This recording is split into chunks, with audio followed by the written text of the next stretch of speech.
This is KGW News at noon.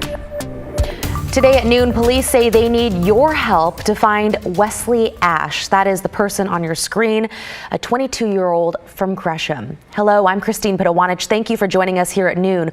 We just got new information from Gresham police in the last half hour or so. Investigators say Ash was last seen riding a MAX train yesterday.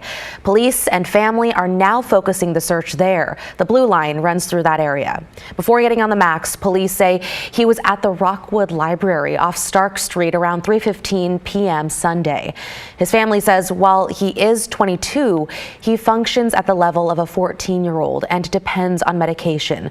Police say Ash left without his phone, wallet, or ID. And when he left the library, surveillance photos show he went west when he should have gone east. He could be just scared, maybe he's disoriented, doesn't know where he's at. He's very shy, so he doesn't always ask for help. Ash lives around Northeast Davis Street and 178th. He's described as white, about 5'8" and 145 pounds with light brown hair. He was last seen wearing a dark blue hoodie and black sweatpants. Police say they don't think there's foul play, but if you see Ash, call police. And to another search, this one off the southwest Washington coast.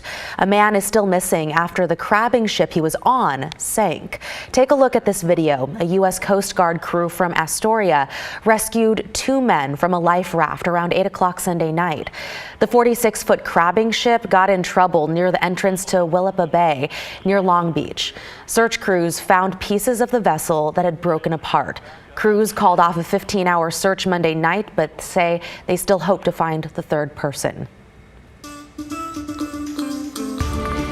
Today, Oregon lawmakers will be debating whether or not to slash funding from Measure 110. Voters passed the measure in 2020. It decriminalized small amounts of hard drugs and redirected tax dollars from marijuana sales to pay for addiction recovery centers and grants.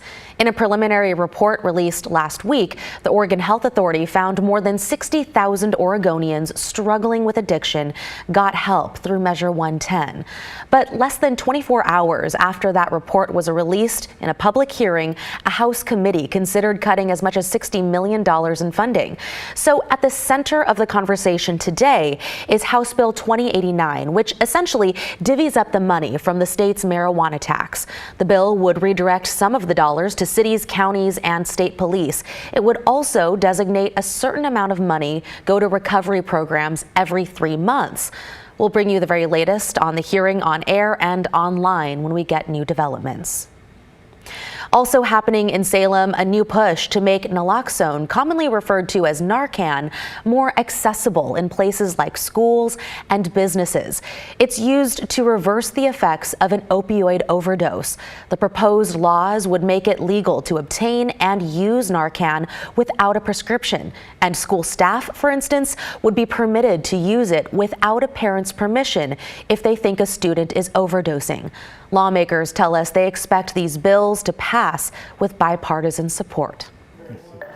Okay, Rod Hill in the Weather Center for us. And Rod, what are we looking at weather-wise today? Well, you know, for starters, it hasn't been as wild of a day as I thought maybe we would be seeing. The rain amounts so far less than 1/10 of an inch here in downtown Portland.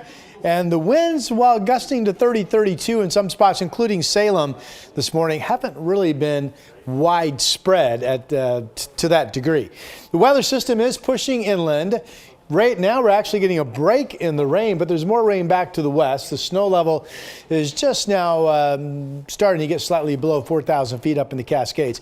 I want to show you futurecast because notice this band of brighter colors at 1:30 this afternoon. That's actually the front coming through. So although we're getting a little bit of a break in the rain right now, we'll get another little burst of what could be some breezy south winds and some heavier rain rates. Temperatures been holding fairly steady since sunup in many areas. 49 right now out at PDX. 51 degrees over in Astoria. And here are the winds. I mentioned so far they haven't been doing that much. South winds to 30 in Newport, 24 and 25 in Portland and Salem. We'll be around 50 degrees, it looks like, throughout the afternoon. If you get rain, you'll get rain cooled if you have a heavy downpour in your area, but then the temperatures will rebound back up. The 7-day forecast, I've taken out a lot of raindrops. I've added a lot of dry weather. That's coming up. Interesting. Okay, thanks so much, Rod. Multnomah County is rolling out a new plan to address homelessness.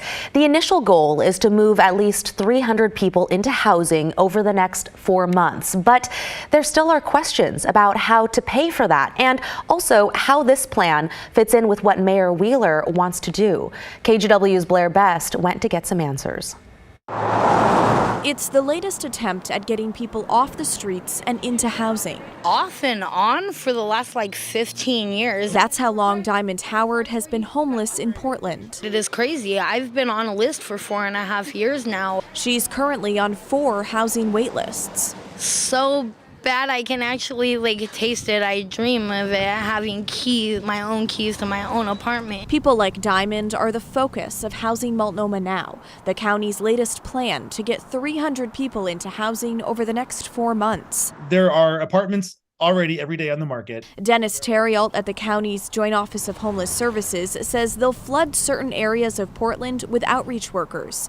The city's impact reduction team will point those workers to the areas with the most camps. And the outreach workers are going to be there day after day after day after day. The plan has a price tag of $14 million for 1 year, which will come from unused tax money from the Supportive Housing Services measure. The County Board of Commissioners allocated some of that funding for rent assistance to prevent evictions, but they left a large chunk of it for this board this year, new folks on the board, new chair, to decide how to spend. They'll rely on shelters, safe rest villages, and even Mayor Ted Wheeler's designated camping sites, which have yet to open, for where to place people waiting for permanent housing.